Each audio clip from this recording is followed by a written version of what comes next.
Hi there, business owner. Do you want a better understanding of business finance, what your numbers actually mean, and stories of the highs and lows of business, where I'll be sharing my tips and tricks every week?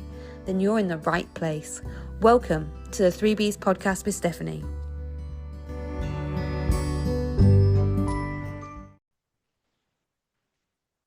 Hello and welcome back to another episode of the 3Bs podcast with Stephanie. I'm your host Stephanie, and this week we have an amazing guest, the lovely Louise Brough. Would you like to introduce yourself, Louise? Yes, first of all, thanks so much for having me, Stephanie. I'm, as you said, Louise Brough. I am a dance business coach. I help dance and theatre schools create more impact, more profit, and more freedom within their business. And I'm able to do that because it's something that I've done myself in my own dance school business. We've got 3 locations in Glasgow that I no longer teach at. I am not involved in the daily running at all. So I'm now helping other school owners do the same. I love that. It's such brilliant. And what made you get started in the dance school originally? Yeah, well, I've always danced since I was younger, probably age 6 or 7. And it was one of the ones when you were leaving school and you were to pick like a proper job. I decided that I wanted to go into dance teaching, as much as it was kind of frowned upon. People were like, use your brains, do something that's a bit more professional than just a dance teacher. And I guess the rebel in me was like, no, I'm going to show you that this can be a proper business. And I guess that's what prompted me to go off and get my degree in dance and then go on to open my own business. So that was like 13 years ago now. I've been running the school. We started in 1 location, and then now we've got 3 locations and over 400 kids coming to classes each week. Amazing. And what age are the children in the dance classes? Yeah, so my own little girl has just joined actually. She's 2.5. So that's the sort of age that we take them from. Preferably when they're potty trained. It makes life a lot easier for my team if they're potty trained. But yeah, like 2.5 up to age 17, 18, they stay with us. Oh, amazing. And what sort of dance do you teach? We do a variety. We've got musical theatre, ballet, tap, jazz. We've got all the kind of traditional styles, but most recently we've introduced things like street dance, acro, all the sort of fun things that kids are really into. Oh, I love that. Yes, my daughter did ballet for about a year and a Did half. she? She loved it. Did she? Oh, nice. I'm hoping that my little girl will enjoy it just as much. We did try my little boy, but he wasn't. He wasn't for having it. No, they're always different, aren't they? Yeah. So what is your proudest moment in business so far? Um, one of the ones that stands out to me would be when we opened our second studio location about 8 years ago now. We managed to get Ashley Banjo from Diversity to come up to Glasgow to sort of open our studio that day, and it was a very stressful time, like leading up to the event. The studio was not ready. We were still like working in the studio an hour before launch, and I guess just making that happen was probably one of my proudest moments, and even being able to secure Ashley Banjo, because that had its own I guess challenges at the time. I did not have the finances to be able to afford it, so I found myself in at the bank sort of pleading with the bank manager to help me fund his presence at our open day. And I think the reason behind that is I just thought it was a great marketing campaign that would really get people through the door, and I guess I was right. It did work. People were queued round the door to come and meet him and sign up to classes. So yeah, I think being able to pull that off was what is probably one of my proudest moments, because it was quite tricky. But looking back, I'm so glad that we did it. That's amazing. That's such a good idea. That's something I never even thought of to do in business. Yeah, That's such a I brilliant idea. see, when I think back, I have no idea how I came up with the idea, but I just thought I need to do something good here that's going to get attention on the business. And that's where I managed to get Ashley Banjo. I just found some email address, and yeah, before you know it, he was up in Glasgow chatting to all our students. No, I love it. I love it. I often believe that we have to do things differently.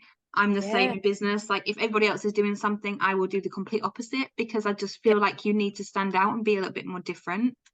100%. And that got us a lot of press, as you can imagine, a lot of attention on the business. So it did exactly what we wanted it to. Perfect. And the flip side of that, because business is a roller coaster, as you say, that last hour before you launch, like there's a high and low in business. There's always Yeah. a low and a high. So what is the biggest challenge you faced and how did you overcome it? For us as a dance school and a business that we revolve around people coming into our space to learn, I guess it has to be COVID, which I know probably a lot of businesses would say the same, but that was one of our biggest challenges, having to close, worrying that would our business survive. And luckily we did. We managed to navigate through it by taking our classes online.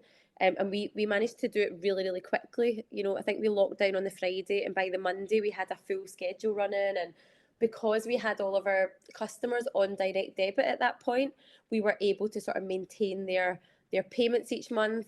And we did drop people's payments, but it just helped to sort of manage the business through COVID and come out the other end. And we've grown even more since then. So that's probably my proudest moment, along with the team, being able to navigate through that and stay connected with our families. And we built a real sense of community through that time, which I'm sure, again, quite a lot of businesses did. But we put a lot on in our Facebook community, and we would have we got live DJs and saxophone players. We just done quite a lot for our family. And I think a lot of people are still really thankful for that time. Do you still have online classes now, or have you gone back to completely brick and mortar? We actually don't. We're just completely brick and mortar, but we have managed to retain quite a lot of the people that were with us before COVID, which is something that we're just really proud of, because I know it wasn't easy for them, and it certainly wasn't easy for us to move through that time. But the fact that we still got these people just means a lot, that they're still, I guess, supporting the business. Amazing. And this is one of my favorite questions. There's two that I really love asking my guests. If I had a magic wand that could take away one part of your business, it would still get done, but you wouldn't have to do it, what would it be? In all honesty, it's the account side of things. I am quite good with maths, and I'm good with sales and marketing and knowing how to price and all of that. But when it comes to the actual nitty gritty of the accounts, I'm not your woman. If I Well, could just luckily for hand that, you, I am. So yes, if I could just we, hand that whole thing completely over, then that is my main thing. this is it. And I think we all have, especially when you're like starting out or you're on your own, you feel like you have to wear all of those hats. And Yep. actually, sometimes you need to give over that one of those hats. So for me personally, it's the admin, it's the phone calls Yes. and the emails that I really struggled to keep up with. So outsourcing that was like the first thing I did when I started to grow the business further. Yep. Yeah, definitely. And it's something I've been able to do well with everything within the studio business, where the team that I've got at the moment are amazing. They take care of social media, admin, customer service, all of that stuff. And I kind of just oversee it along with my studio manager. But in the coaching side of the business, I'm still very much at the beginning of delegating off parts. I found myself back when I started the coaching business. I'm back to the beginning of being like the sort of one woman band, but gradually that's changing and improving. Absolutely. And how do you, as you said, you're a mum like me in business, and how do you Yeah, manage more than one business? yeah. I mean, I can't deny that it is tricky at times, especially the ages of the kids. I've got a 4-year-old, a 2-year-old, and a 6-month-old, so it isn't. It definitely isn't easy, and we've had lots of sickness and chicken pox and all of that lately, which obviously impacts, my availability for the business. But I think for me, having an amazing team within the school helps massively, because they take a lot of the pressure off me. I can trust that the business still runs in my absence. And then when it comes to the coaching side of the business, I try to be realistic about what is possible and what I can achieve in a day or in a week, and I just really manage my time well. To be honest, I make sure that I time block my days and my weeks, and I know what my priorities are.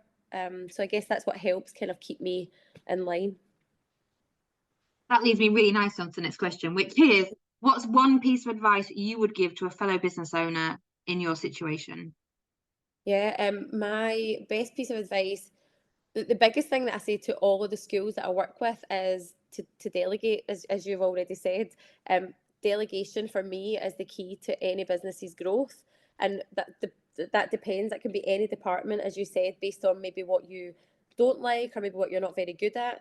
I think delegation is key. And also, one of the big lessons that I speak to my coaching clients about is just being able to start before you feel ready. That's one of the biggest ones. I don't think everything will ever be perfect and all your ducks will be in a row. You just need to go for it and start and kind of figure it out as you go. And that tends to be like a running theme throughout my business life. I love that. That's something I always say, done is better than perfect. And as a perfectionist, Yes. it kills me. But done Yeah. is better than perfect. 100%, and else you just wouldn't start. I've had my coaching business online for 3 years now, and it was never perfect at the start. It still isn't perfect. I'm constantly striving to improve it. But if I was to wait, nothing would get done, and I wouldn't be able to impact people the way that I'm able to now. I absolutely agree. So Yeah. now is my other favourite question. Uh-huh. And it's to describe your business in one word. I'm going to let you have 2 words so you can describe each business in one word because they're 2 different businesses. Okay. The dance school business would be confidence. That's a big word. Just that's what we really instill in everyone that comes through our doors each week. And the coaching business, profit would be my word, because that is one of the main things that I focus on with my coaching clients. I absolutely love it. Do you know what? Of every guest I've had, everyone has always said something different. And I thought by giving you 2, you would maybe repeat one. But actually, there's another different one. And I love it. I love how different we all are. And that's part of the reason I love connecting with people like yourself on here and talking to different business owners. Yeah, amazing. I'm glad because I suppose we've all got the similar problems when it comes to business and similar focuses, but yeah, for me, profit is a big thing because, nothing else matters if you've not got that. The business can't run effectively.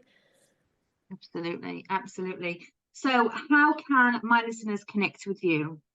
Yeah, I am on mainly Instagram and Facebook as the dance business coach. And as much as I predominantly work with dance and theatre school owners, as I said, a lot of the things I talk about is sales, marketing, pricing, mindset. It can really adapt to all businesses. So yeah, even if you don't have a dance or theatre school, then you can still come and follow. Absolutely, absolutely. I will pop a link on my Instagram stories as well, Fab. so that people can connect with you. I want to thank you so much for joining me today. I really appreciate it. And Yeah, thanks so much for having me. I'm just so glad that my baby's still napping during it. I you've was absolutely terrified smashed that it. she You've could. absolutely smashed it. I really appreciate it. Thank you so Thank you. much. Thanks for having me.